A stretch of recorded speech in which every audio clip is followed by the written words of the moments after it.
And good evening, everyone, and welcome to Talk with the Titans, live from London, UK, all the way to the US of A and worldwide. I'm your host, Kalam, and this is Talk with the Titans. Oh, man. I know you guys have been waiting for the show, but finally we are live right now. We're on. What I would love for you guys to do is, of course, hit the like button, hit the like button, hit the like button. Let all of our Titans TV audience members know that we're live right now and we're definitely open for discussion. Okay, I actually want to start off today speaking on grooming gangs, and hopefully, when I can get my Christian brethrens and sisterins in, we can discuss Christ's crucifixion, and I think we're going to discuss. For those of you guys who want to discuss the police issue at Speaker's Corner, but I don't know. I don't know. I was reading the comments for the last video, and let me not even be bad-minded and actually speak on how you lot are talking, because Jesu, that's what I'm going to say, is Jesu. And of course, Sarah Garvey has let out his official promo video. You know what? Let me quickly play it. Can I play it? I beg you, don't flag me for this, Sarah. Don't flag me for this. But let's get it in real quickly. I watch my things a bit too fast. All right, let's get it.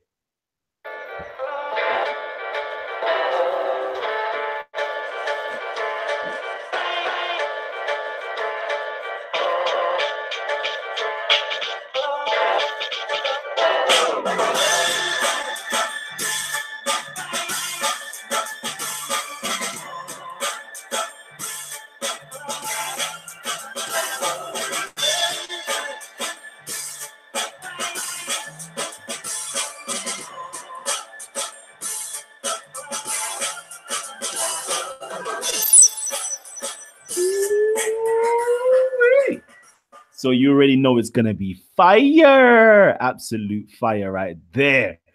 Sarah Garvey meets Lee Jasper. So I can't wait for that. Personally, I really can't wait for that. It's going to be really enlightening. So, for you guys who haven't already subscribed to Sarah Garvey's channel, please go there, hit the subscribe button, and show my brother some love, and let's get it going on, baby. Let's get it going on. So right now, we are here, and we're going to be doing a discussion show and a debate show as well. So if you guys would like to get in contact with me, my email address is literally down below. Hit the link, okay?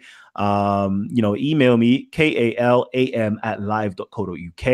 and then you can get the link to come on right now and have a discussion with us. So right now, we've actually got where you at, Raj, man? Times TV today to talk about grooming gang. Okay, yeah. Come on, Raj, hurry up. Jump in real quickly, man. I've been waiting for you. The link has been shared on your Facebook account. So please jump on. Okay, so we've got Saracen right now, is the first person up, and he wants to actually touch the grooming gangs. So Saracen, if you can just enlighten us, what exactly is going on? What is the grooming gangs? What's it all about? And then let's open up the discussion. Please. Okay, so the grooming gang issue is an issue that is a national scandal. It's a disgusting scandal, and it involves groups of men grooming young, vulnerable women, often white, is what we hear in the media, which is a fact. And it's up and down the country, especially in the Midlands and up north. And these children are groomed for sex. And it's become a big issue because the police, local authorities, and a number of other sort of institutions who should have really protected these children have failed those children for the danger of being seen as racist or not politically correct. Now, as a Pakistani Muslim, I absolutely condemn what's happening. It's disgusting and it's wrong.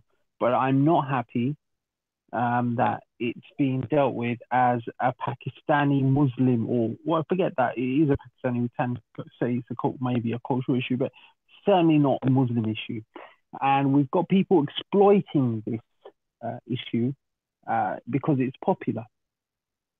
People are exploiting it to take out the frustrations of white working class people on Muslims by making this a Muslim issue, linking it somehow to our Prophet sallallahu alaihi wasallam, saying, the whole narrative that Muslims go for young girls. It says in the Hadith you can marry a 9-year-old. Absolute nonsense, by the way. And it's that very much narrative. Now, as someone who works in the Midlands, deals with hundreds of these cases, that's my job. I deal in social policy, homelessness. I work with vulnerable people. I've come across a number of these girls. I can 100% tell you this.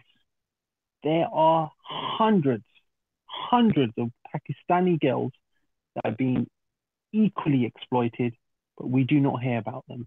And there's lots of research out there, but due to cultural reasons, and me and Raj had this discussion in the park yesterday, it's not out in the public. So we must not say that this is a Muslim issue, because Somali gangs aren't doing it. We're not getting Arabs that are doing it. Possibly Pakistani, but not all Pakistanis either. Remember, Pakistan is not one homogeneous community. It's a massive country, and you've got different Pakistanis within that. I will come back, because Raj is obviously going to say some things about this, and I'll come back to any sort of issues raised. But that's just an introduction.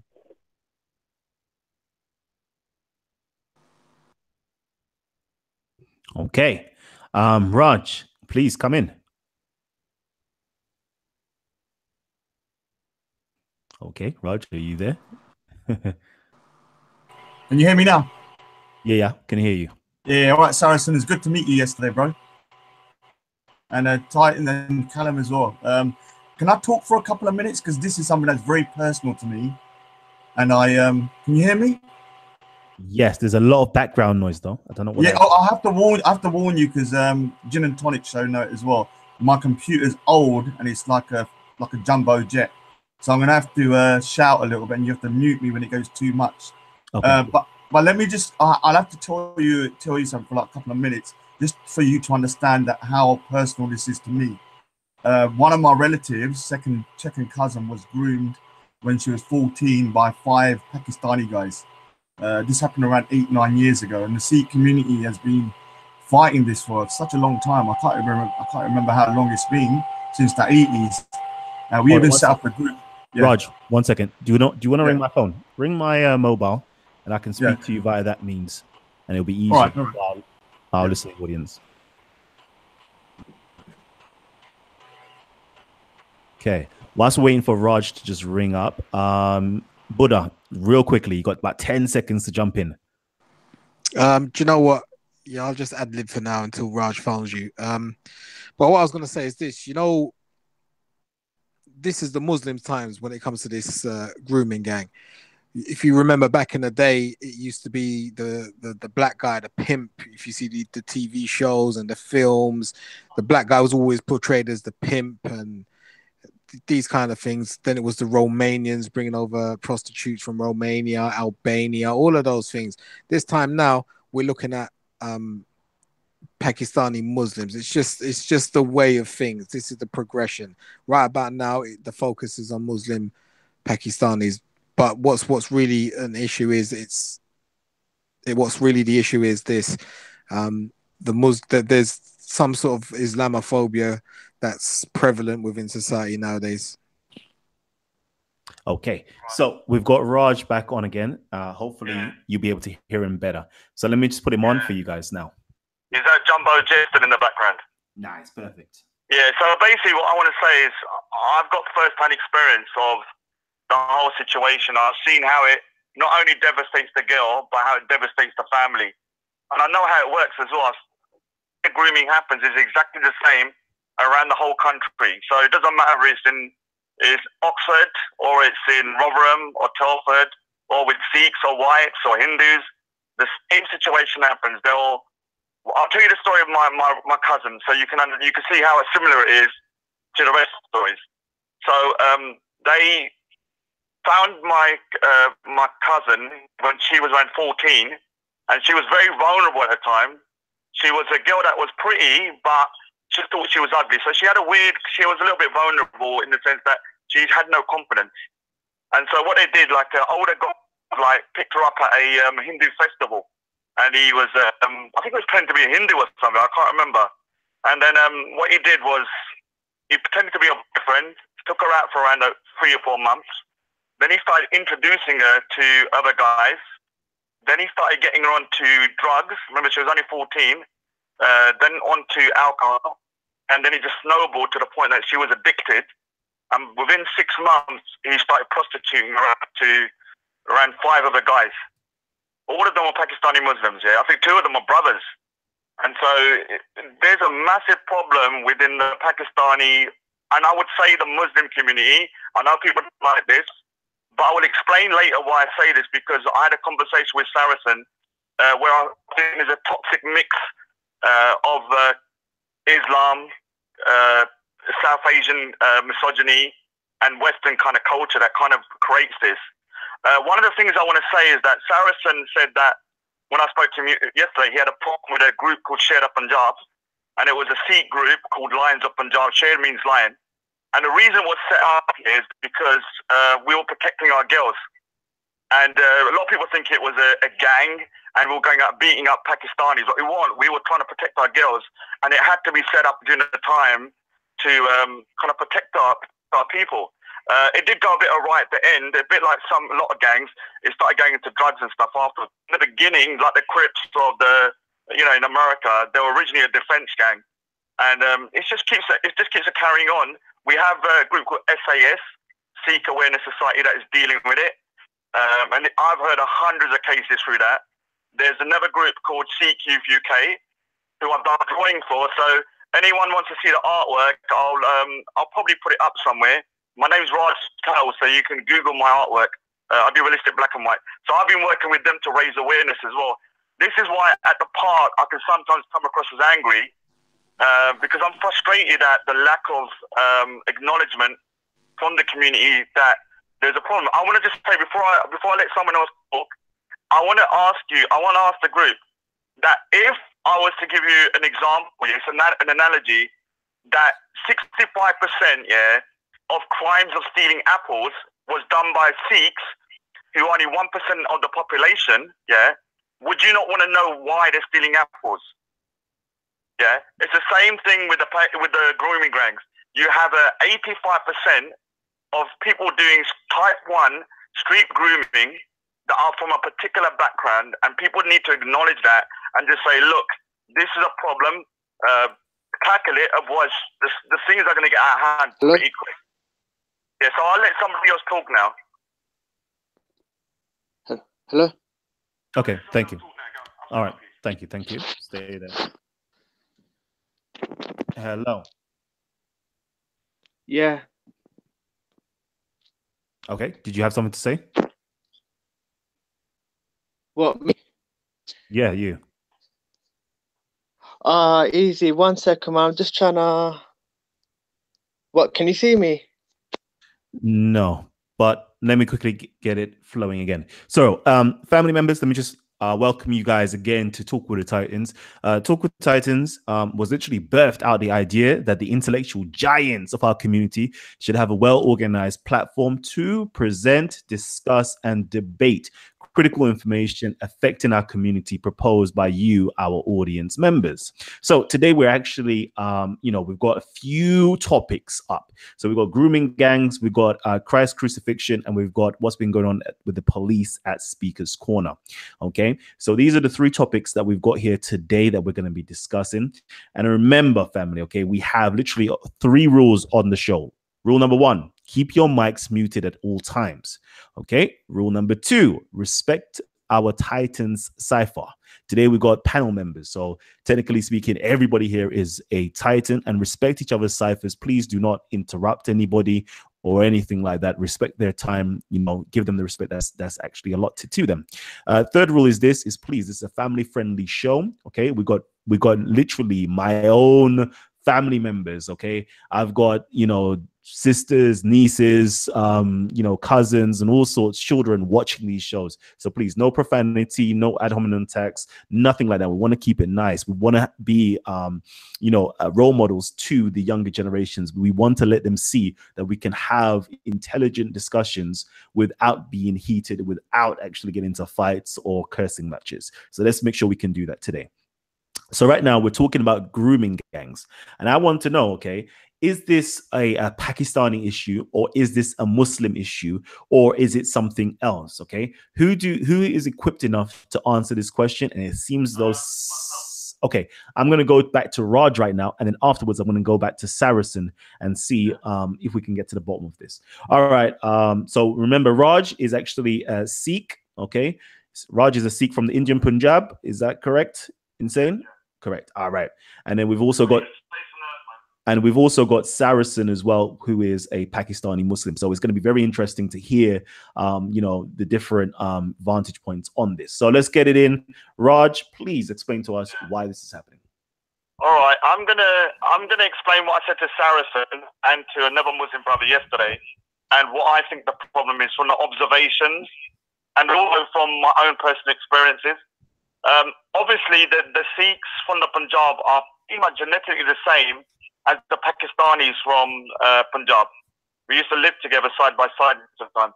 But what I think has happened is that it is a Muslim problem, because within the 85%, there are people from Bangladesh, from Turkey, from Afghanistan, from all over the place. And obviously there's one or two Sikhs in there, because in terms of our population, there will be one or two in there, but it's in line with our population. Now, what I want to say is, it's going to take a few minutes. Are you okay for me to explain why I think it's a Muslim problem for like 2 or 3 minutes? Yeah, go ahead. All right, so I think it's a toxic mix of three things.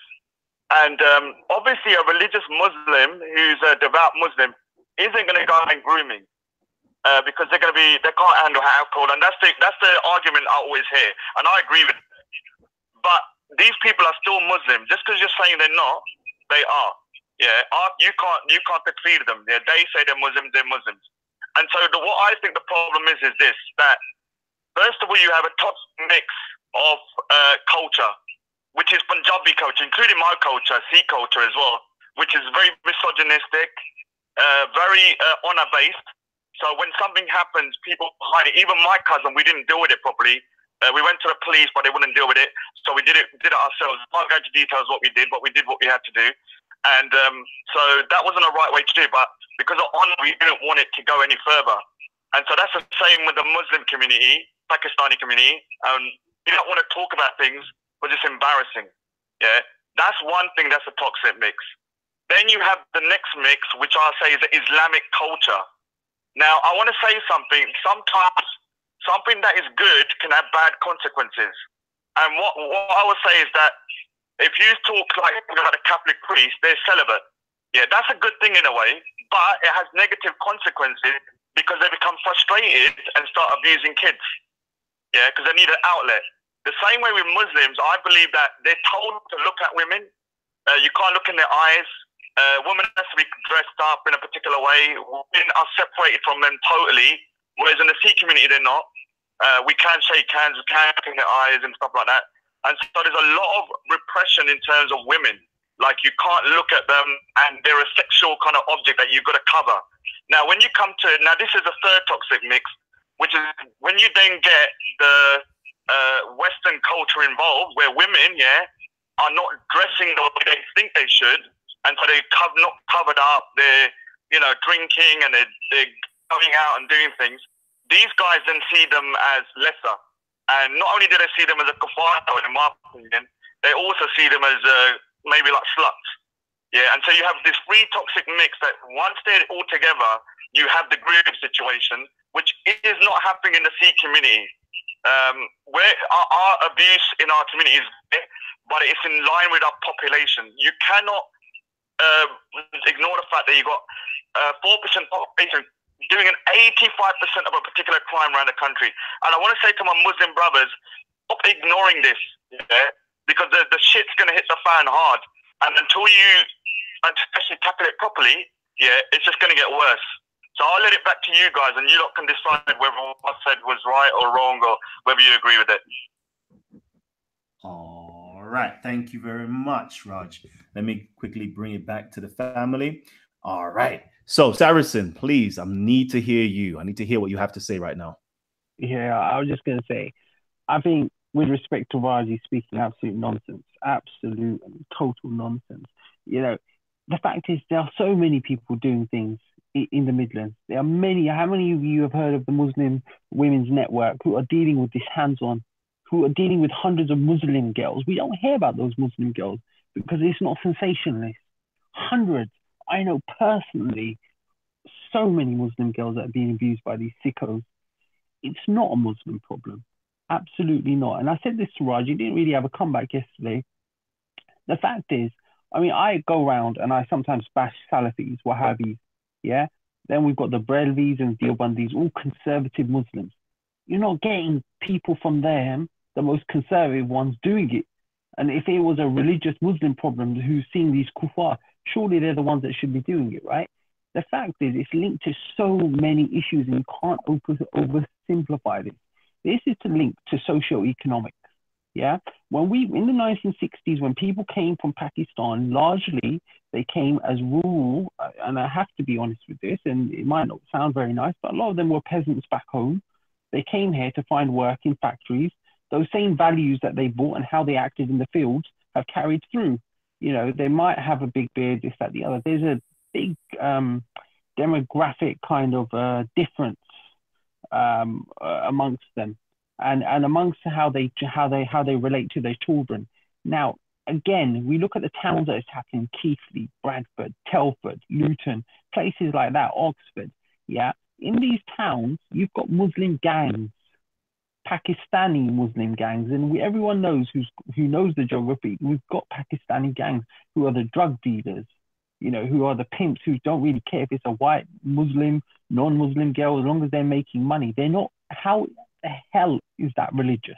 I don't understand. Islam absolutely condemns that to the extent that we don't even pray janazah upon. If you're a drug dealer, we don't pray your funeral prayer.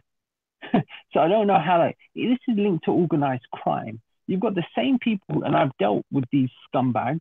Yeah, these are the people who are out night clubbing, messing around, getting drunk, all of that. I can't understand how that is linked to Islam. It's not. Now, if you are going to bring the culture into it, Pakistanis and you know, Islam is obviously, if you're going to talk about the subcontinent, I'm a Rajput, yeah? We have certain cultural aspects, like the way we treat women. Our women, we don't put them in front, like our sisters or wives or our daughters. We don't put them in front of men and stuff. That's not just traditionally Muslim thing. That's come down from Hinduism as well. The Parda system came from the Persians. A lot of people don't know that. It wasn't like that during the time of the Prophet ﷺ, where men and women mixed freely. So to oversimplify this, not include socioeconomic things, not include people's background, to just not to talk about other religions, not talk about other issues. You know, why are people unemployed and doing all of this? Let's talk about the nighttime industry, the cab drivers who have got easy access to easy meat. And I hate to use that term, it's disgusting, but that's how they're viewed. If that was any other girl, if it was a Muslim girl in a miniskirt, these animals, they're living on animal instincts. They're not following Islam. So we have to have an honest discussion. When we go into the narrative, oh, it's a Muslim problem, oh, it's a Muslim grooming gangs. I'm sorry, this is part of the Islamophobia industry that's demonizing Muslims. And as a result, innocent people get attacked. And we must stop this narrative and not make broad-based generalizations, because it affects people. It affects people like me. I'm a Pakistani Muslim, and people like me, you know, if someone makes an allegation, how much resources would the police involve when I have a clean record? You know, it affects people. And as Buddha said rightly, before us, it used to be the black rapists. 1925, read the black rapists are raping our white girls. Read it. It's in the history books. You know, don't fall for this narrative. It's just a way of dividing our community. Think deeper, people. Okay. Think deeper. I need to respond to this. Okay, wait there. 1 second, Raj. 1 second, Raj. Give me 1 second. All right. Okay. So, family members, if you're tuned in right now and you're enjoying the conversation so far, I see my brother Sarah Garvey's in the building with us right now. Please hit the like button, okay? Hit the like button. I think I'm going to start off properly. Once he reaches roughly about 80 likes, I'm going to continue with the show. if I don't get no 80 likes in the next like 10 seconds, I don't even think we should even continue with this show, because it seems like you're just here for no reason at all. You're just here. Maybe you want to hit the dislike button. I don't know what it is, okay? But I want to stimulate conversation. If you guys want to get involved with the conversation as well, please, all you have to do is go down. Yeah, 91. Wow. All you have to do is go down into the description box. Let me see if I can actually do this. Let's see. 1 second. All right. Go down into the description box. Okay. So open up the description box, go down. You can see the donate, subscribes, our schedule, and then you can see our socials. There we go. Kalam@live.co.uk right there. Okay. So that's what you need to go. Just email me. Okay. Email me right there and then get involved with the conversation. Okay. That's all you need to do. All right. All you need to do is email me. Shouts out to my brother, like Middlesex Omar is in the building as well. John McDermott. There's a few academic screeching as well. It says here, Quilliam's research found 264 people have been convicted for the specific crime of gang grooming since 2005. And of those offenders, 222 or 84% were Asians. Wow. All right. You know, Callum, can I jump on in a minute? One second. Before everybody wants to say their piece. Before we do that, I just want to ask Saracen a question. Okay, you know, my brother Raj gave like 3 different factors as to why it's going on. If I can just get a quick summation as to why do you think this grooming gangs are going on with inside of you know, whether it's a cultural thing, whether it's a religious thing, whether it is a socio-economical thing. Could you just give us the 3 factors as to what is causing this you know, massive increase within inside of a small minority population? I think a lack of Islam first and foremost, because if people were really following Islam and following the character of the Prophet ﷺ, they would not be doing this. Lack of Islam, that's number 1. Okay, that's go ahead. Number 1. Number 2, I do think socioeconomics, living in the Midlands, I see the deprivation. I see people who only think that they can go into gang crime, and that is probably the third one as well. It's linked. A lot of them are linked with crime, or people who want to be gangsters and see with these girls as easy meat. So you're saying basically lack of Islam, socioeconomic problems, and wanting to be part of gang culture. Gang culture. Those are the 3. I think we've got a lot of Pakistani gangs across the country. 3 reasons. Okay, before Raj, Raj, I know I got you. All right, let me go into Raj actually. So those are your 3. Let's just hold those tight real quickly. Hold those tight. We're gonna go into Raj, and then I believe it's Har Kirat. I believe Har Kirat wants to speak next. So yeah, go ahead, Raj. Yeah. Peace. First up, big up Sarah in the house. Yeah, we need him back at Speaker's Corner. The other thing is that I'm gonna, Saracen, I like you as a person, but I'm gonna have to like literally break your argument down hard. Yeah, the problem is, yeah, you're talking about socio-economic situations, but you have no proof for that. Otherwise, Sikhs are in the same situation, yeah, but they're not doing what the Pakistani community are doing it. Yeah, so that excuse is not an excuse. Just because you're poor doesn't mean you go around raping girls. Yeah, that's not the way. The other thing is, yeah, what is very different about this particular grooming is how it's done and who does it. I know of cases of brothers, uncles, sons, dads, you know, the whole family involved. Yeah, it's absolutely sick. Yeah, when I remember a case, a whole 4 or 5 brothers were involved. Yeah.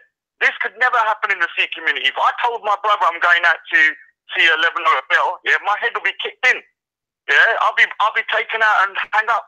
And the reason and the fact that in the Pakistani Muslim community this is seen as normal, yeah, is absolutely atrocious. You need to look within yourself before you start blaming poverty and all this bullshit.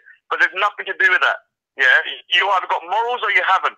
Yeah, if you think that you can act like a savage, yeah, because you're poor, then you need to be deported. Yeah. The other thing is, like, Saracen done a straw man argument. So I said something I didn't say. Firstly, I never said it was Islam. I even said categorically that if you was a religious Muslim, you would not be doing this. I said it's a culture, Islamic culture, There's something about a repression about sex. Yeah, they have a very back thinking about sex, about women, and so what happens when they see a woman behaving in a particular way that they don't think, yeah, is within the remits of Islamic culture, they then see them as sluts, yeah, and not good enough. Add in the fact that you're calling people kuffars all the time, and you have a kind of a separate mentality, then that's devastating. Devastating. You said that you went in there and said that it's because people come from Punjab, from X, Y, Z a couple of years ago. This is still happening now. These are second, third generation people. So you can't use that excuse.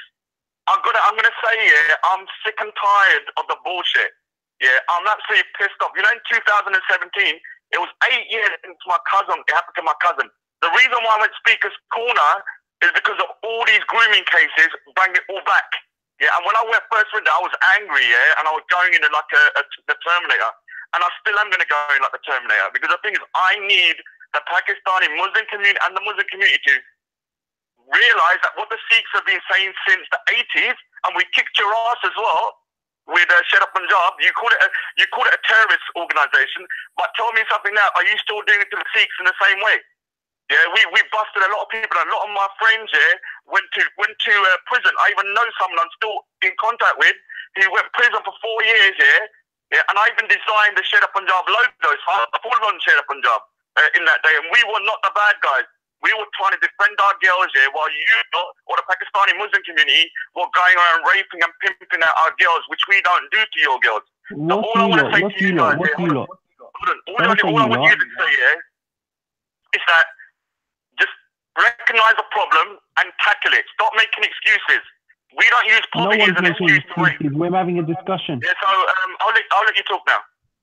Okay, 1 second. All right, let me just make sure I mute everybody out. Okay, so let's get it flowing again. Wow, this is kind of interesting. It's getting heated, right? Again, we do have other topics that we would like to get discussed as well. Okay, just to put it out there, we definitely do want to discuss Christ's crucifixion, police in a Speaker's Corner, and so forth. But this one here is kind of hot still. I'm not even gonna lie. So let me get my brother Harkirat in first. Harkirat. Yeah. Okay. Go ahead. I know you wanted to say something. Just want to say thank you firstly, because last time you brought me on and I didn't quite appreciate it. But so yeah, I just wanted to quickly point out that the fact that obviously Muslims do make up about what 1/4 of the population of the world population. And I know you're talking specifically about the British grooming gangs, but obviously I thought it might be important to point it out, because it all helps us paint a bad picture of them. So yeah, they make up for like what 1/4 of the population. So we shouldn't be surprised when we see a criminal, and a lot of the time it's a Muslim. So I just wanted to quickly point that obvious statement out. And what I think the problem actually is I think the problem is the system. I don't think the problem is Muslims. Like for example, the Islamic culture or the Asian culture, like back in the days, they used to marry, their school, their childhood best friends. They used to marry their childhood best friends at 12, at 13, and they used to live happily. But now it's like, you're expected to get an education, you're expected to have money, a house, and everything like that, in a system where, where we're the victims, where they're trying to oppress us. And they got pornography. They're trying to make people feel bad, and they're trying to make people get breast implants and feel ashamed of themselves. And so I think all of this is part of the problem. So I think it's a system, and I think it's a system that's created this. I think it's a British problem as well. I think it's a British problem, if you want to talk about British Muslims committing such crimes. So yeah, having said that, I think and I'm not quite sure it was I'm not quite sure if it's child grooming gangs, or if it's just grooming gangs, because as far as I was aware, the most likely the pedophiles, they're most likely to be white British men. So I'm just saying that that's something that we need to look at as well. We have something called pedophilia, which is different to grooming gangs, which could be, they could be 20 years old, or they could be 17, 18 years old. So yeah, I think, yeah, having said that, obviously Muslims make up a large population. We've got a system where it's making people feel ashamed of themselves, where people are now getting married at age 30, at 40, they're sexually depressed. We have people, we have pedophilia, which is also a big problem. I sympathize with Raj as well.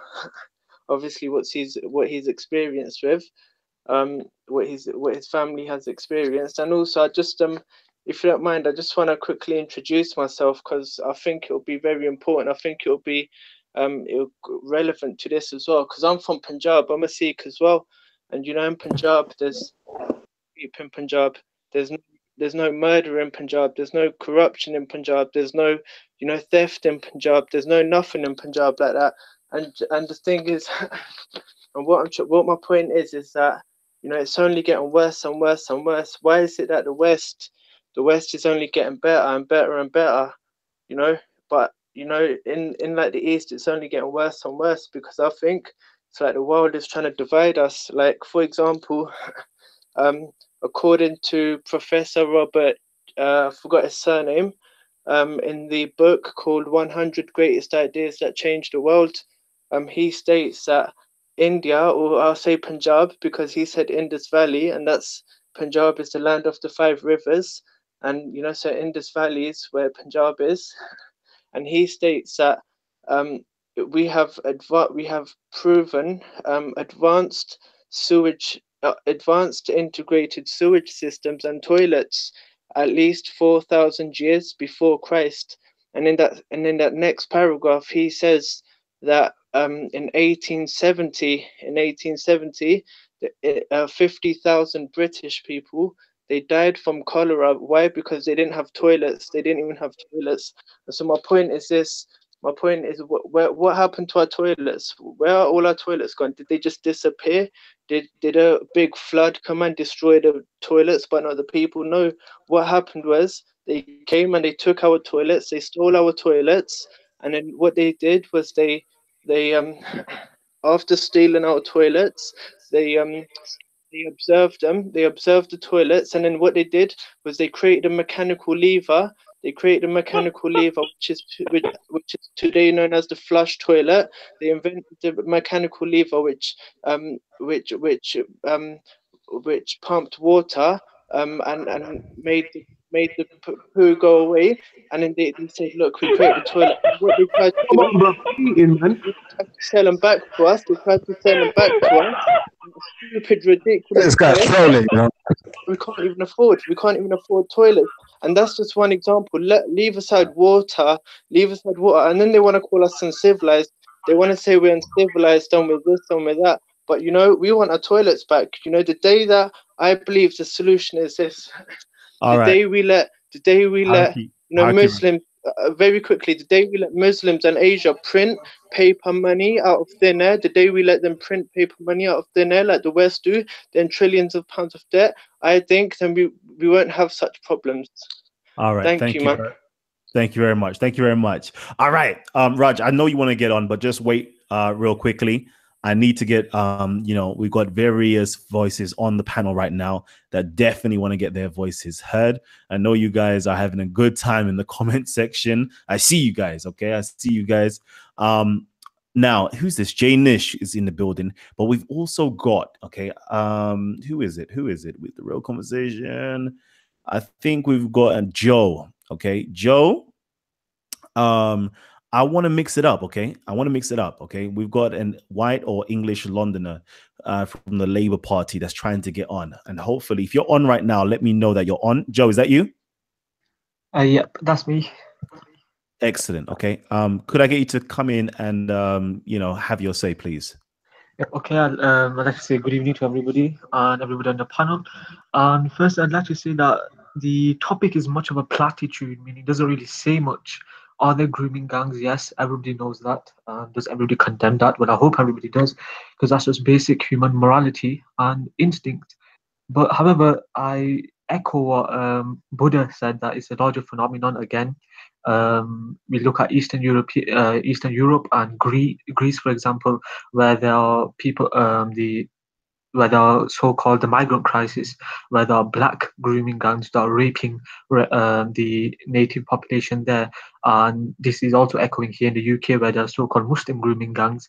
And we've also seen in history where the colonialists would actually put a stigma upon the colonized peoples that they were had these tendencies. Anyhow, this is ubiquitous in the sense that even in the religious institutions such as the Vatican, we've had examples of child grooming cases.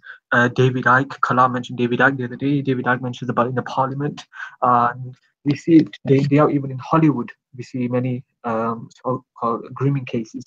But regarding the actual question whether it's a Muslim or Asian problem, people are quoting this statistic that there are 86% or something along that lines. Muslims represent 86% of the grooming cases. Now, let's put our critical thinking heads on. Now, let's check, is this statistic correct? Now, this statistic can be traced to a Quilliam Foundation. Now, Quilliam Foundation did this research, I think it was a couple of years ago, if I'm not correct. However, if you look at their methodology of how they conducted research, it is very, very suspect. I remember reading that what they considered as a gang was 2 people or more. That's all they considered as a gang.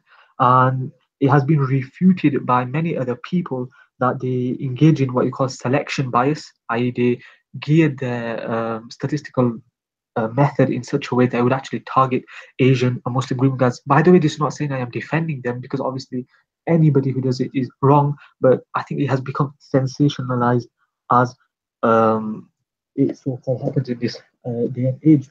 Regarding the famous Rotherham cases where approximately 1,400 young girls were sexually abused, I have a book by James Ferguson here where he actually says that out of the 1,400 young girls, a significant proportion of Asian Muslim girls were also targeted, but that is not reported.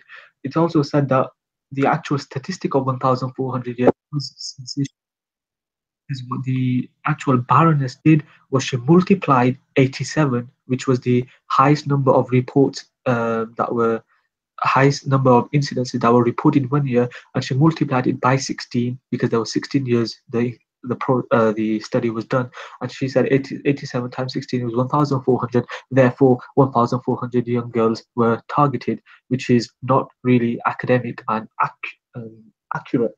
There's also many other. I'd like to mention also regarding the reasons why people do engage in this. First and foremostly, many factors, not just the 3 factors which Raj mentioned, although I do think they do play a part. One of them is obviously people dehumanize the young girls. Also, I think the police officers actually they don't really take into much consideration about the working class white population when they make such cases, and that's why we see the rise of Tommy Robinson and etc. demanding for a taking back control, this quote unquote taking back control of their people. I'd like to have other people talk. I think I've rambled on a bit too much. Okay, let me get Raj back into the mix. And real quickly, before I get Raj back onto the mix, who else would like to go next? Just so I know, okay? Literally mute your mic and unmute your mic so I know who will be next. Nobody? All right, let's get Raj back into it. I've got a rant, so I'll say something real quick, if that's okay. Let me get Raj on first, and then you afterwards, Janish. All right, man. Yeah. Can I talk? Yeah, you can talk. Hello. Yeah. I just want to say, before I go on, man, the toilet situation wasn't nothing to do with that, man. The British came like way after. So who that dude was, man? He's funny, but he needs to read some books before he starts coming back on about toilets. Yeah, well, let's go about something else now. Let's go back on to important issues. The thing is, I'm sick and tired of this bullshit. Yeah, stop it. Yeah, stop making excuses about poverty, about the fact that they come from the Punjab in that time before they done this, or it was socio-economic. The point is, yeah, there is a grooming epidemic within the Pakistani and Muslim community. Yeah, you need to address it. You can't keep on making excuses saying it's this, it's... You're always... One thing I've always said is that when you start talking about grooming, they say, oh, what about white pedophiles? We know about white pedophiles. We know that type 2 sexual abuse, which is about going for younger girls, which is pedophilia, is obviously white. It's about 99%. But you also have type 1, which is street grooming, which is 85% of a 1% population. So what I want to say to Saracen and the rest of the guys, you've got to just be quiet. You've got to just remember that if you don't deal with a problem, we will deal with a problem. And when we deal with a problem, it's going to go haywire. And we've done it in the past as well. You're going to go to a situation where people are going to get so fed up, they only have one result. And I have to admit, I went down that route as well. I won't say what we did, but we had to do it because I couldn't go through the police. Do you know what the police said to us when we went to them? They said it's a cultural issue. You're upset because she's a Pakistani, he's going on Pakistani. When we told them they were prostituting her, they said, oh, well, you can't prove that. So this is the situation that a lot of white people have faced, Sikhs have faced, and you can't keep on using the excuse that it's not a Muslim situation. I never said it's about Islam. I'm just saying that there's a problem within the culture that is very misogynistic, that sees women as sexual objects that need to be covered, and if they're not covered, they do not see them as worthy. And when they see white girls, especially, and they see them behaving in a particular way, which I don't agree with, if I'm being honest with you, because I've got very conservative views, but it doesn't mean you go around raping them, And I don't want to hear anything about Thailand. I don't want to hear anything about the rest of the world, about Europeans. Deal with this problem, This is the thing you need to deal with. And if you don't deal with it, I swear to God, the Sikhs are not going to sit about like with our hands in our pockets. We will deal with it hardcore. And even in 2014, there was 8 guys that went to prison, in Leicester. Do you know why? The lives are ruined. Do you know why? Because the police did not deal with a grooming situation. So the guys went into a restaurant and busted everyone up that was involved. You can Google it. So these guys' lives are ruined. The girls' lives are ruined. And the only people that are okay are the groomers. So I'm sorry, Saracen, I like you as a person, but stop using this silliness. People in the comments agree with me as well. That is bullshit. And what we need to do here is to just get the guys that are doing it, and just, if you're going to beat the shit out of them, beat the shit out of them. Do what you're going to do, and what someone else is going to do for you. All right. No, we can't do illegal stuff. We can't do illegal stuff. No one's making excuses for them, Raj. No one's making excuses for them. So don't straw man it. At the start, I condemned it, and I said it's disgusting. And I work in that community. I've seen it. I've seen it to Sikh girls. I've seen it to Muslim girls. I've seen it to white girls. I've seen it to atheist girls. It's wrong. Whoever it's against, it's disgusting and it's wrong. So don't straw man me, and no one's making excuses for them. What we're having on Titans TV right now is an intellectual discussion that you've reduced. You've reduced it. You say it's nothing. You haven't said it. It's about Islam. But when you're talking about toxic mix and repressive this and repressive that, I've asked you the question quite clearly. Why aren't Arabs and Somali gangs doing it? They're not doing it. It is a Pakistani grooming problem, but we've gone through that. When we've talked about socioeconomics, you have to add this to the equation. You have to discuss what part of Pakistan is from Mirpur largely. You have to have the gang issue. This is what you call it informed discussion. It's not making an excuse. So I will not have you say that about me, And you keep on going on and on about this Sharif Punjab nonsense. They were an extremist group, just with the Chowdhury boys or whatever they called them from Slough. There was little gang warfare between the two. It was a disgusting time in Asian history, And you keep on promoting them. You need to stop that, my friend, because people will call you an extremist. You shouldn't be promoting violence. It's wrong, Raj. Okay, thank you. Let me get... No. Ooh, Jay Nish has just dropped out. Okay. Buddha. Okay, Buddha. I see you. Let me get you on. Yeah. Yes, as I was saying before. Like I said, at this moment in time, it seems to be on the Muslim grooming gram. Now, we need to take into consideration cultural issues. Okay, it's not so much a Muslim thing, but maybe cultural as well as.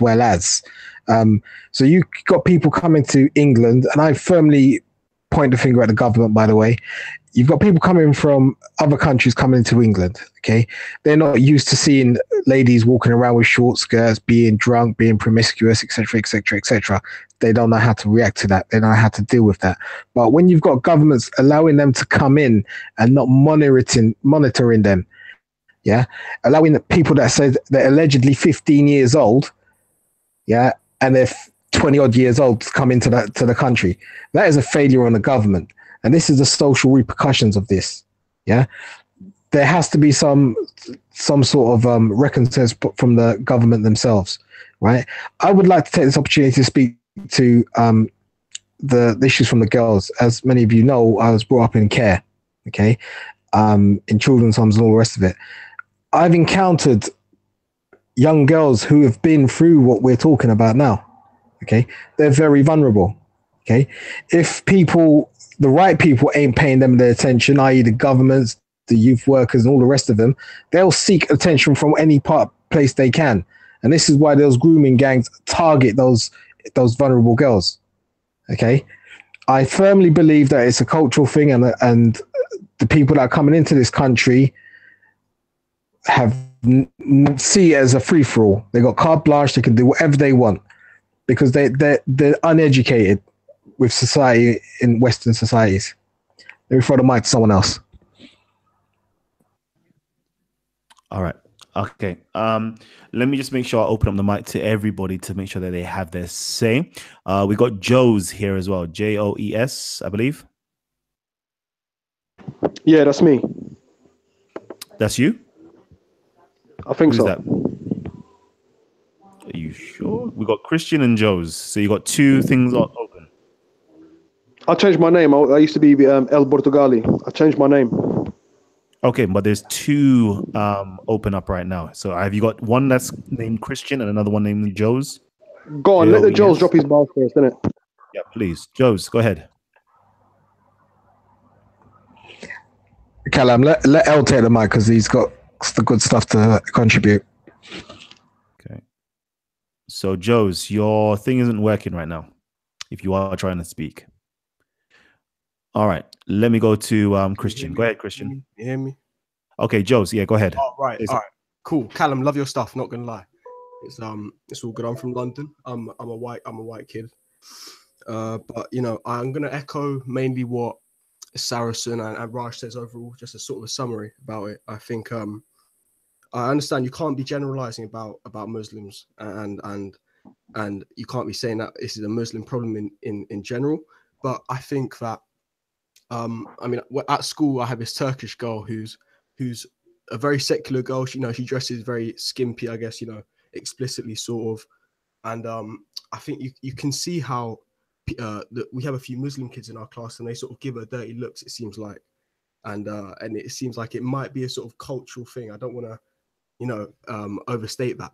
But at the same time, you can see how the sort of segregated communities in places like Rochdale, Telford, the place where the rape scandals have been going on, you can see how the sort of girls who maybe are just entering the sort of, the sort of adult life and how they're getting drawn into this. And you can see how the Muslim gangs and the guys in general are sort of looking at these girls and you see how it happens.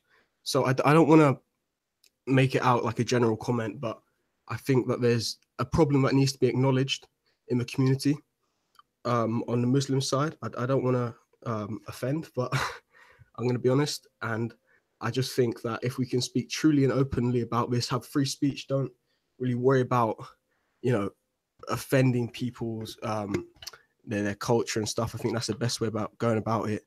Just straight out with it. Speak like Raj does, have differing opinions, have a counter narrative like Sarensen's saying, all of that. I think that's all good. That's what I've got to say. Excellent. Thank you, Joes. All right. I love it. Okay. I want to mix it up as well. So I know we've got some wonderful women that are tuned in right now. Okay. I know we have women tuned in, but we're just not getting our ladies' voices represented. So if it's possible, can I get some women on the panel, please? Okay. All you have to do is go to my email address, kalam@live.co.uk. Everything's inside of the description box if you would like to join the panel. Okay. I want to hear your voices. Please, please, please, please. Also, I would love to get other people who have been affected onto the panel as well. So I'm going to go to Christian right now, then myself, and then I'm going to open it up to Raj afterwards. Okay, so go ahead, Christian. Yeah, is it me? Yeah, that's you. So yeah. I didn't want to say that this is an Islamic problem, like, because you're bringing in my Shia brothers into it. I believe it's a Sahih Bukhari problem, and I believe that anyone who believes that the Prophet had a 6-year-old wife and consummated a marriage when she was 9, they could not they could look at the situation differently. It's like, oh, if the Prophet done it, you know how they are, like. So it's not a Muslim problem, yeah, because I spoke to my Shia brothers and they don't believe that Aisha was 6 years of age in it. So when you say it's a Muslim problem, you're bringing them into it. You're bringing them into it as well. So this is like a hadith thing that is widely debatable. So you can't really say that, oh yeah, every Muslim or everyone, because it's not an Islamic problem. I can't even say it's a Sunni problem. Do you get what I'm saying? 'Cause I don't want to be disrespectful. It's a Sahih Bukhari problem, innit? And anyone who believes that she was 6 years of age, that's the problem. That's the problem. All right. Thank you. Okay, so I'm going to speak now, okay? I'm going to speak from my own personal experience, okay? Have I been involved in grooming gangs? No, I'm joking. No, from my own personal experience, growing up in South London, growing up amongst, the Muslim brothers of all different types of backgrounds, okay? And growing up in, let's say, the hood environment. So let's just say in poverty-stricken areas as well. I've understood there to be a certain narrative amongst a certain demographic of people. What I mean by this is this, okay? My Muslim brothers definitely do look at everybody outside of themselves as kuffars, okay? And when I speak to my Pakistani brothers, I speak to even my Jamaican brothers, I even speak to Somalian brothers as well, okay? Growing up, there was this thing where white girls were viewed, okay, as, I don't even know how to put it. They were viewed as the least, the least humane way possible of viewing women or viewing anybody, as a matter of fact. Why? Because of their skimpy dress, because of their lack of respect in from an Islamic perspective, or even a ethnic migrant background perspective, going out, raving, drinking, and so forth. So they always look to them as lesser. Always looked at them as they could be a next victim in my eyes. Okay, I've seen this growing up. Now, you lot can correct me if I'm not speaking politically correct, but I've been there. I've understood it. I've seen it as well. I remember even when we was on the streets and just merely street crime, i.e. robbery and so forth, they will literally ask you, brother, are you Muslim? If you're Muslim, you get a blight. If you're not Muslim, back in the day, it was a problem. It was literally a problem, okay? So I realized that it could possibly be that. It could be the social economic problems. It could be, I wouldn't say it's an Islamic problem as such. I would just simply say that these individuals are cultural Muslims, okay? Cultural Muslims that look down on other individuals who are not Muslims, okay? And I wouldn't say it's anything to do with Islam. I'm going to actually remove Islam from the mix, but it's the ideas of Islam that these individuals do hold in their mind that make them look at these girls in a lesser light, okay? And usually in these gangs and so forth, I definitely do remember there was loads of little girls, yeah? And when I say little girls, I don't mean like little girls, but there was girls hanging around and buying drugs, and not even buying drugs, they were getting the drugs for free as long as they did certain acts, sexual acts to these men. I was around. I saw it with my own two crow eyes. I'm not even telling you a story that I did not. I'm just repeating from somewhere else. I actually saw it. I saw it with my own eyes. And I don't want to say it's a Muslim problem. I don't want to say it is just simply a Pakistani problem. I want to say that it's something that happened in the hood. It's something that happened in deprived areas. But again, because of the, you was expected only to marry with inside of your own race or in your own background and so forth. And these other girls were looked at as easy prey. Now, if I'm wrong, correct me and tell me I'm wrong. But I did see it growing up. I'm remembering my 16-year, when I was like 14 to about 17 years of age, and I was growing up and I was seeing all of this. And I was like, oh, okay, that's kind of peak still. But I never took no mind to it. Okay. But now I'm seeing that there is actually like an epidemic that's taking place. And I want to hear your views. I want to know, what are the causes of this? You know, what are the causes? Saracen dropped a few causes. Raj dropped a few causes. But I would like to know, what else do you think are the causes? And what is the solution to the problem? Okay. What is the solution to the problem? And again, let me just say this out there. I don't think Islam is teaching these people to go and do this. Otherwise, you would see loads of Muslims literally doing this. I don't think it's an Islamic problem. I just simply think it's people who are acculturated inside of a Muslim background that are doing these things. But I think it's far removed from Islam and the teachings of Islam. But I could be wrong. You'll argue it for me. All right. Who wants to go next? It's Raj. I'll Let me go. get Raj. Let me get Raj into. Go ahead, Raj. All right, so yeah, I'm gonna just address Saracen. I like you as a person, Saracen, but I don't take no prisoners. Yeah, and the thing is, like, I don't need friends and I don't need people to kind of like me. So I'm gonna say how it is.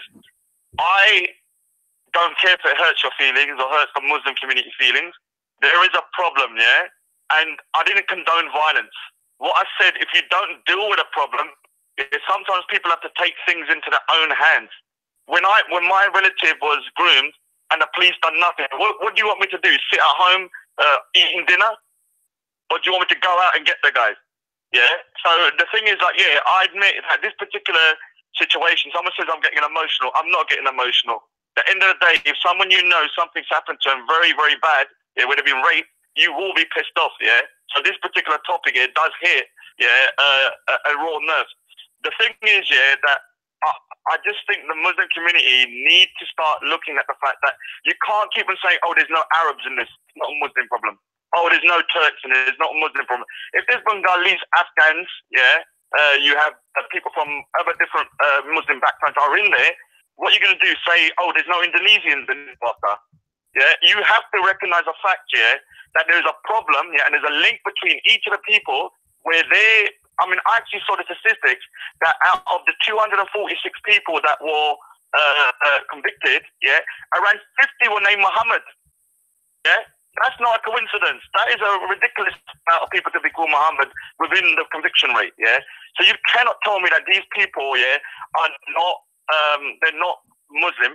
Yeah, you can't deceive them. At the end of the day, if they see themselves as Muslims and they classify themselves as Muslims, they may not be following the creed of Islam. Exactly, but I still believe it. If anyone wants to see before, I'm not going to go with the toxic mix again, but obviously, yeah, I said it's a toxic mix of culture, yeah, the Punjabi, South Asian, which is I'm involved, and even Sikhs, yeah, see white girls as a little bit less, if I'm being honest with you, I personally think so, because we have a kind of moral code as well and about tradition, yeah, and honor, but then you have the toxic mix, obviously, yeah, which is going to be the Islamic culture. Now, I keep on hearing the fact that, oh, the North and that there's a problem with poverty, education or whatever, they work in the night industry. Who cares? Who cares about the reasons why, yeah? The point is, yeah, Sikhs are also in poverty. Hindus are in poverty. We don't go around in grooming gangs with cousins and brothers and everything, you know? It's terrible. I said to my nephew, I said, what if I asked you that me and you are going to go out now, yeah, and we're going to go for a 12-year-old girl, yeah? He said he'd kick the shit out of me and report me to the police. Now, you have guys here that are literally getting their cousins, uncles and nephews going out here, raping little girls as young as 11, and there's nothing wrong within their minds. Yeah, you've got to ask yourself, what is wrong? Yeah, what is in their brains that they think having sex with 11-year-old girls here is a normal night out on a Friday night with relatives? Yeah, and this is a problem, yeah. If the family thinks it's normal, you know there's a massive problem with all other communities. I want to say this here. Every other community condemns pedophilia. Every other community will ostracize people for doing this. But in the Muslim community, they're all mates. They all do it together. And even people here, Saracen and stuff, they're not making excuses, but they're trying to, say, oh, it's because of economic status and everything like that. Being poor is not an excuse. I'm going to say it again. Being poor is not an excuse for rape. Please take responsibility and stop talking bullshit. Stop trying to straw manning, because I'm not here to be mates. Yeah, all I want to do here is for you guys to sort it out. And if you don't sort it out, and this ain't a threat, yeah, the point is, if you don't sort it out, people will take things into their own hands. And I don't want that to happen. So I'll let people talk now. Wow, 11 years old. Wow. Hold on. That's kind of peak still, you know. That's kind of peak. That's kind of peak. So, you know, so there's grooming gangs and there's also pedophilia in the mix. That's kind of peak. That's kind of peak. You know, what is it? What is it? You know, I really, I doubt. Okay, and let me just put it out there, you know, quite clearly. Let's just put this out there, Saracen. So let's not scapegoat around it. We do know that if inside of the Hadith culture itself, or inside of the Hadith books, Sahih Bukhari and so forth, we do hear about, you know, a young underage girl being married to the Prophet. Okay, we do hear this. We do hear this. You know, 6-year-old being married and having consummated the marriage at 9 years old. Of course, you're going to argue and say this is something that is fabricated within inside of the Hadith culture. No problem.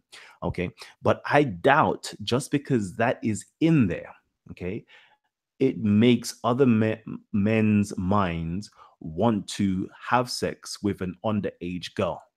I doubt that is the reason or the cause. I think that could be a justification, but that can't be the cause. So maybe I think I would like to actually go and do some research on this. You know, what is it? You know, what is it that makes one attracted to young girls? Is this something that's biological? Is this something that's cultural? Is this something, you know, that's happened inside of somebody's life, i.e. a trauma? Have they been sexually abused and so forth? What is it that makes another human being, another man, another adult, another, you know, could even possibly be women as well, be attracted to underage boys and girls? What is it? What is it?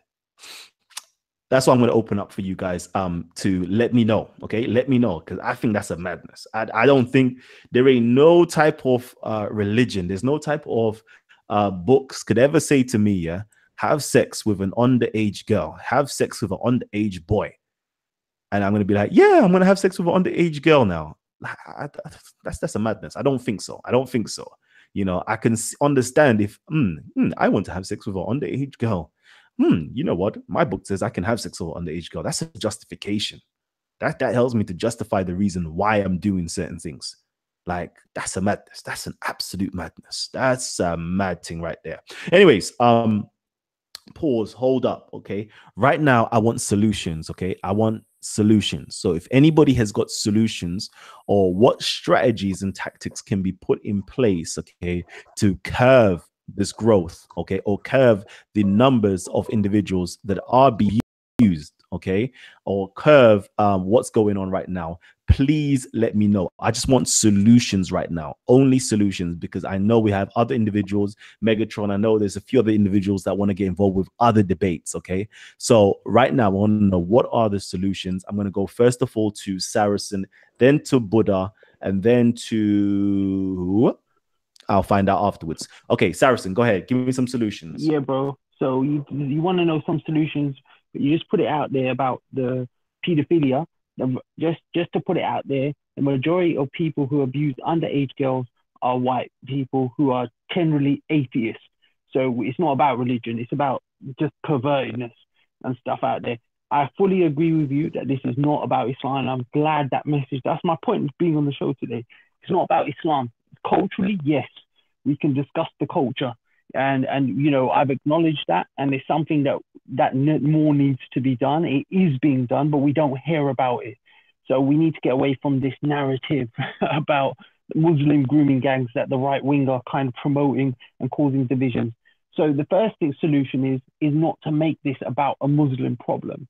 Let's acknowledge there's some problems within the community. So our community, and this is one of the things I'm doing in the Midlands, is I'm raising awareness amongst mosques, amongst community centers, especially amongst Pakistanis. We're having these discussions with the elders, with the youngsters, because a lot of the elders don't even know what their sons are up to. To be honest with you, they don't care if they're into drugs. They don't realize they're putting their head in the sand. When their son's driving a Ferrari outside and they're living in a terrace, small 1-bedroom house, they're not thinking, how's my son making all of this money? So it's about having that honest discussion within the elders and getting them to start thinking about how they're raising their children. That's number two. To raise them with honor, to raise them with dignity, to understand ethics, morality, to understand the culture that we live in, to understand the law. So that's another solution. We have to work together as a community. So the police, councils, community centers, and we need good Muslim leadership. Absolutely, I do not deny that. But the fact is, we've got people who are just bashing this as a Muslim problem. That must stop.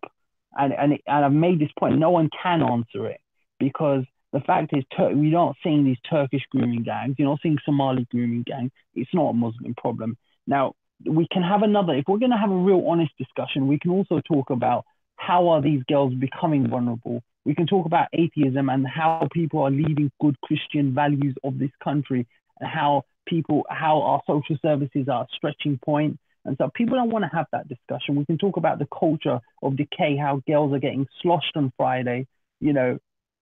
I'm not going to go into that right now. So, but if we want to have a full discussion, perhaps we can do that on another show. We need to have a discussion from all communities, not just the Pakistani community. And that's not making excuses for them, because I'm working with them. But we have to have a discussion about how atheism is playing a role in this.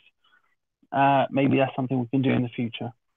Okay, thank you very much. Again, family members, I know there's a lot of people trying to call in right now. I just want to know, does anybody want to jump off real quickly to allow other members to jump in? Okay, I'm going to do a 5-second, whoever wants to sacrifice themselves, do it, please. Actually, yeah, you can, Raj, you can jump off.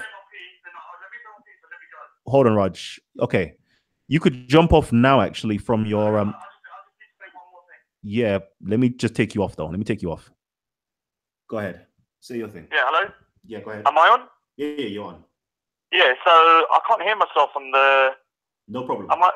I've taken you off the thing to give somebody else the room to jump on, but you're on my phone right now, so go ahead. Oh, but so you can hear me on the live stream? Yeah, we can hear you. All right, yeah, so what I want to say is that, first of all, I need to address one thing before I give solutions. I forgot to address one thing. The Share of Punjab, which was a group set up by Sikhs, Lions of the Punjab, which I was part of, and I designed their logo, was not a gang or some community. It was to protect our girls. That's what I want to say first, yeah. They may have turned into a gang afterwards, yeah, but they weren't when they That's a lie, Raj. That's a lie. For the solutions, I want to say one thing first. Forget about everything else, yeah. You need to do one thing first, is to acknowledge, yeah, that there is a problem, yeah, and to acknowledge it's within the Pakistani Muslim or Muslim community. Until you do that, yeah, we cannot tackle the problem, yeah, because you're going to keep on diverting about other issues, about, poverty, about girls being looked after and all that kind of stuff. What we need to do is just one thing. Until you admit there's a problem, yeah, it will never be solved. So I want to say to Saracen and to everybody else on there, stop talking about girls' poverty and about atheism and all that kind of stuff, which is cool. I agree that traditional values have gone down the pan, but that's not the point. Just because a girl's acting a particular way, it doesn't mean you can rape her. Yeah. So I want Saracen and the rest of the guys that are up north, yeah, to get your boys into check. Yeah, because if you don't do it, the shit up will come back one day. And that's the thing. That's You're repeating yourself. You're repeating yourself. Yeah, and I don't want that to happen. But it needs to be sorted out. And the only way to do it is for you to admit that there's a problem and then shut up and don't say nothing else and just sort your community out. Okay, I'm off now. All right. Thank you, Oh, thanks for letting me on, man. No doubt, man. Come on. If you want to come back about what happened to Tam, because I want to dispel the myth about Tam being kicked out the park. I called the police. Which is why he was taken away, not kicked out the park. They took him out for that reason. So it wasn't because he was chucked out. All right. It wasn't just you, Raj, was it? It wasn't just you. I was with you that day, and I said to the police, he's going to get hurt. Okay, cool. So, real quickly, does anybody else want to jump off? Because I see that there's a few people that would like to come on. Okay, so, Callum? Yes, Callum? go ahead. I'll jump off until the Crucifixion comes on if you want. Okay, perfect. All right. I can do that. I can do that too. All right, and I'll call you back in. Me too. All right. So you lot just quickly jump off, and everybody else who would like to come in real quickly and you already emailed me and I've already sent you the links and so forth. Yeah. Please jump in right now. So you can have your say. And deep. Okay. I need you to come in right now. Hello. Yes. Hello. Hello. Can you hear me? Yep, we can hear you. Yep, we can hear you loud and clear.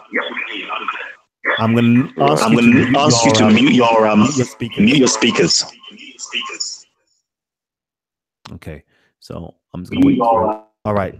The Truth. UK. Hello. Hello. How you Can you hear me? Yes, I can hear you. What's happening, Kalam? You good? Good, my brother. How you been? Good. Just on a bit of a point, really. The main thing is where I live in Birmingham. It's hard, really, to understand the community itself within the Pakistani community. So don't let nobody in. You can't understand what's going on because they're so private about everything that happens, and they are not reporting on the people that they know are doing it. So the problem's never going to get solved. That's in my opinion. Now, on my estate, if I knew somebody was committing paedophilia or this was going on my estate, there would be big retribution within the people that come out. They'd definitely solve the problem if the police weren't dealing with it. So I think the problem is, I don't know if it's a Muslim problem, I don't know if it's a community problem, but I think it is definitely a problem that needs to be addressed by the Pakistani community itself, and that's the only way it's going to get solved. Beautiful. Thank you for that. Thank you. All right. It's that's a fact right there. We need to start facing up. If there is an issue, okay, we need to, open up our eyes, open up our hearts and say, yes, I acknowledge there is a problem. Now, next step is let's try to understand what exactly is the problem. Third, we now need to face this problem. We now need to find a way to tackle it. We now need to find solutions for the different factors that are encouraging, promoting, and allowing it to be acceptable in the minds of the individuals who are perpetuating it and those people who are complicit and in collusion with allowing it to continue whilst fully well knowing it's taking place. So we need to find ways around it, okay, so we can tackle this problem. So is there anybody else who would actually like to speak on this topic before we switch to the next one? Yeah, hello, Kalam. Yeah, please. Yeah. Okay, let me go to Andy. First. Andy, you need to turn off your speaker. What, my speaker? Yeah, your speaker's feedback. Okay. Yeah, okay. Can you hear me now? Yeah, perfectly. All right, okay, cool. The solution, it's just an idea that basically wherever this grooming gang's happening in any community, I think all the communities should come together and try and sort this problem out. But the problem is, just like that Birmingham lad was saying, that the issue is that people are denying the fact this is happening. They're not admitting to the fact that it's happening. I've spoken to a lot of people, and they seem to either divert it or not admit the fact that it's happening. The solution, I think, would be all the communities coming together, admitting the problem, and basically dealing with it that way. That would show some sort of solidarity between people and everybody coming together. I'm done. Kalam? Perfect. Yes. Go ahead, Joe. Great. I think it was sort of hit the nail on the head right there. I think that's an issue we need to watch out for. You can see there's this documentary I think everyone should go and watch. Actually, it's from Trevor Phillips, that BBC old guy from BBC, and he basically was talking about the cities up in the north of England and how segregated they really are. I mean, it's different in London, like where I live, and it's very diverse and multicultural in a much better way, a much healthier way than it is up north in places like Blackburn and obviously Rochdale, Telford and Rotherham. So I think that's the main problem we need to start sorting out. But it seems like it's quite an ingrained problem up there, and it's really serious because you have literally half the city, and you have Asian Muslims on one side and white British on the other. I think I want to sort of tackle the whole thing about atheism and stuff. I'm personally an agnostic / atheist, I guess. And I think that you can't say someone doesn't have the right morals, like these young girls who are being abused just because they don't follow a certain traditional religion or anything like that. And then I just want to quickly move on to what can be done. I think we need a governmental program, really, something that is actually going to put legislation in place to make sure that the crime that of maybe sort of, it is looking like it's racially targeting white girls or Sikh girls or Hindu girls. From my perspective, I think Saracen would have something else to say to that. But I think that we should have bigger sentences for this sort of thing, and there needs to be a governmental inquiry. There was recently the government said they're not going to do a private inquiry and they're going to leave it to the councils. And I think we need to sort that out. The government needs to do a huge inquiry, sort of like Grenfell, and we need to make sure this issue is tackled as a really, really serious one, because it's 1,400 girls in I think Rotherham alone. So that's where I'm standing at the moment. Brilliant. Thank you very much. Let's see. Is there anybody else that hasn't had their say as of yet? No. Everybody's had their say? Callum. Yes. Yes. Yeah, I just wanted to justify what Raj was speaking on. You know, I don't believe he was trying to make any threats or anything like that. It's just in the past, there's been situations like this before. Even the British even knew about grooming gangs. It was happening in other communities. And, you know, the communities had to take up arms themselves to try and sort out the problems before. He's not making threats, Saracen. He's not making threats. He's not trying to strawman anything. Yeah, he's just trying to base facts. That's all he's trying to do. He's just trying to tell you facts. Okay.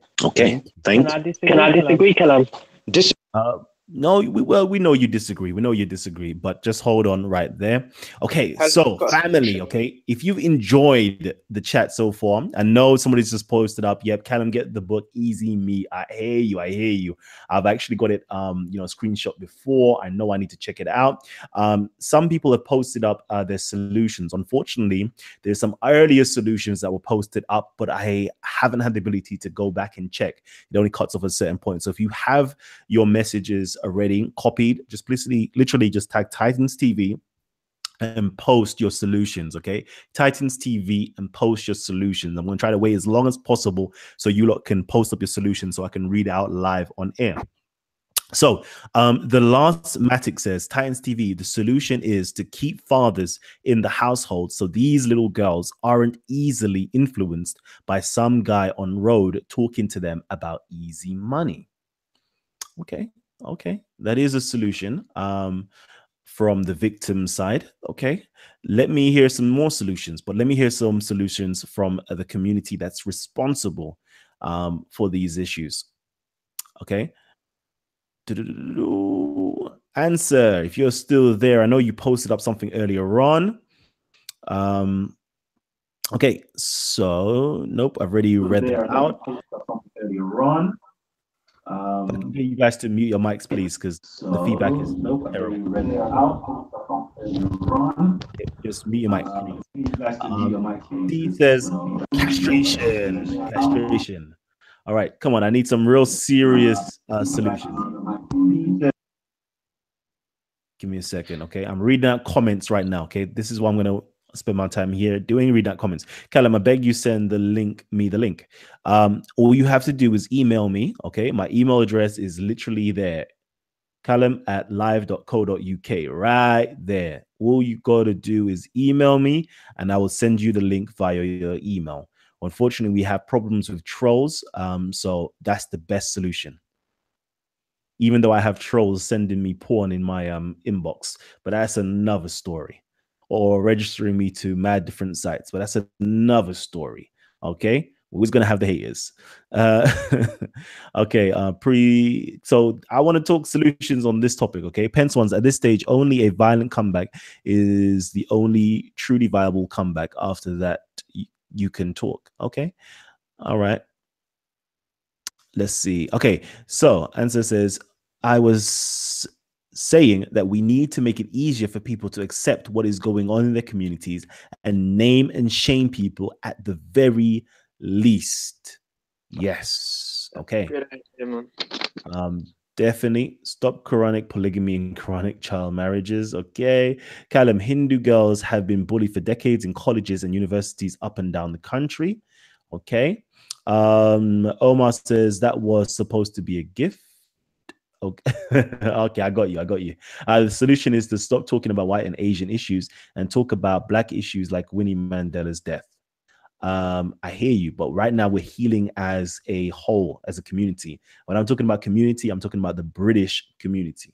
Right now, the British community is healing, and we have blacks or Afro-Caribbeans, we have Africans, we have Asians, we have English, Scottish, Welsh, Irish. Everybody is coming on to actually heal right now. Maybe next time when we dedicate the show to black issues, then it will be a black issue.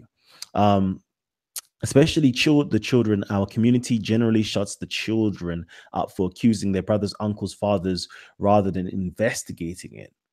That's interesting. Here's another solution. Tell Muslims to stop isolating themselves. Okay, fair enough. All right. Okay, big up Winnie Mandela for real. Okay, let's big up Winnie Mandela, and we will go into something like that maybe on another show. So, real quickly, we've kind of reached the end. Okay, we've reached the end. I'm not going to say we've exhausted everything, but I actually want to make sure that I'm fair and let everybody else who have come on and they want to debate other topics to have their voice to debate these other topics. Okay, so we're now moving on to the religious phase of this show. Okay, the religious phase of the show. So all my religious brothers, my Christians and Muslims that I know want to come on to debate certain topics, please come back in again. Okay, because we're going to debate those topics. And family members, if I can get you guys here to please share the show. Okay, share the show. Or if you can't share the show, hit the like button. Okay, hit the like button. You know, when I usually say, oh, family, please hit the super chat button, hit the donate button. I'm not even asking you lot to do that right now. I'm not even asking you lot to donate and help us out and keep the lights on and anything like that. I'm not even asking you guys to do that. What I'm asking you guys to do is hit the like button. And the like button is there to actually spread awareness of the show, so other people can come on and realize that the Asian community, both Sikhs and Pakistani Muslims, are discussing this topic. The wider English community from Birmingham and all across London as well have come on and discussed this topic. We have the black community involved as well that's come on and discussed this topic. So we're all discussing this issue that's affecting all of us, okay? And this could potentially, if it's not affecting you right now, it could potentially affect you. So let's try to find the factors that's causing the problem, and let's see if we can create a solution right now, right here on Titans TV, in terms of actually speaking about it. And this conversation can continue where we can create some type of pressure group. We can create some type of change in the policy. We can create some type of change inside of a community. And we can create some type of change in the victims, and sorry, not even the victims, in the perpetrators' minds, okay? We need to change as a society. We need to change as a whole. It's not just one person that needs to change, okay? You know, we have the old African proverb that it says, you know, it takes a whole village to raise a child, okay? So we need to look at each other as village members. We need to look at each other as family members, okay? And if there's an issue going on in our society, it's not just for one group of people or the government to solve the issue. It's for all of us to come up with some form of solution, and we can all band together, okay, and implement it the best way we know how. Okay, implement it the best way we know how. So let's continue this conversation. Get this going on in, you know, in the restaurants. If you're having a chapati, if you're having something to eat, have this conversation, okay, and see what we can do to change it. And come back on again, and drop us some solutions, or let's keep this conversation flowing in another way. All right. Hold on. 1 minute. Yeah. One moment. Okay, so now, I'm going to invite my religious brothers back onto the platform, and I want to get you guys on because I know you guys want to debate something else. Okay, so please come on, and we can get your conversation on here as well. Right, Kalam. Right. It says here, Abiaska says we need to form a grooming gang, form a circle, first to first, GGG unit. All right. And Kalam, Go ahead. Thank you, Thank you. And I just want, if you don't mind, I just want to quickly finish off on one last thing and say one thing. I know all the religious guys will agree with me, whether it's, you know, Christian, Muslim, Jew, whoever. I think, you know, because based on a simple fact alone is that I think in 2016, though, by the Sunday Times, they did a study and they showed that I think you're 90 or 95% more likely to be raped. And this goes for grooming as well. You're more likely to be raped, like 90% more, if you're dressing up in little mini skirts, etc. So what the solution is, we have this problem. I don't think the solution is punishment. We need to look for a different solution. I think we need to bring people back onto their faith. We need to bring people back onto their religion, and we need to not give such radicals the opportunity to do so. You know, because we know people who are hungry, the first thought in their head is to go rob someone. That's the first thought, because that's from experience as well. And no matter how good you are, and the system's created hungry people, not saints. And so I think we need to educate people. We need to make people fall in love with their religion, not divide people. Educate people. We need to work together, not promoting sex and pornography and dressing up in this and that. You know, we need to have our parents raise our children the hard way. But if you have a look now, we see a lot of parents who are going out and working, you know, 2-3 jobs every day, as opposed to raising their children, and their children are out getting education on the streets. And so that's what I had to say, really. We need to not give. And as a Sikh, we arm our women. As a Sikh, we arm each and every single one of our women. So for someone like Raj to say, oh, you know, my cousin, a Sikh, got this and that and the other, she was a victim, then to be honest with you, that's most probabilistically, according to the stats, she was out in pubs and clubs, and she had mini skirts on. You know, she should have been, you know, she should have been at home singing, you know, the praises of God, and she should have been armed in the first place. Someone said how Hindus are being raped as well. Hindus in India, they say every single Hindu family should have at least one Sikh in their family, in every Hindu family. So, you know, for the Hindus, they should, all of their women should arm themselves if they think it's such a big of a threat. No, so thank you, man. That's what I think the solution is. I don't think it's punishment. The solution isn't punishment, but we need to look for alternative solution. We need to have love for people, compassion for people, and for other people's way of life. Other people's way of life, we need to accept it and not be more tolerant. And one last thing, look at the Jews, for example. The Jews, someone said how they're private. The Jews live, they have their own places, they have their own hospitals, they have their own police, they have their own schools. No one wants to go on and talk about how the Jews are not integrating in society. And I think this is irresponsible, and this irresponsibility is what is driving the Muslims away. They're saying, why are you not talking about the Jews who have their own schools, their own hospitals, and you're not saying that? Okay, thank you very much. Yeah, one second, family members. Okay, I hear you guys here, but over here we would like to hear our our alternative views. Okay, I want to hear it. I want to hear what my brothers are actually thinking as well. Harkirat, I want to know, how old are you, my brother? Yes, cousin, ma'am. Yes, yeah, cousin. How old are you? I'm 21. 21. And where are you calling in from? I'm calling from Portsmouth. And this is at my mum's house. I'm just here studying. Okay, cool. Excellent. All right. No, Raj, I see you. I know you want to get involved. And I know you want to get involved, Raj, but just hold on 1 second. Okay. 1 second. Okay. So yeah, this is what I want to know, family members. Okay, who here are here to have the religious debates? Okay, who's here to have the religious debates? I'd be happy to get involved in that as well, man. Okay. Anybody else who's here for the religious debates? Just let me know. Me. And I think Megatron as well wants to come on. So who wants to come on?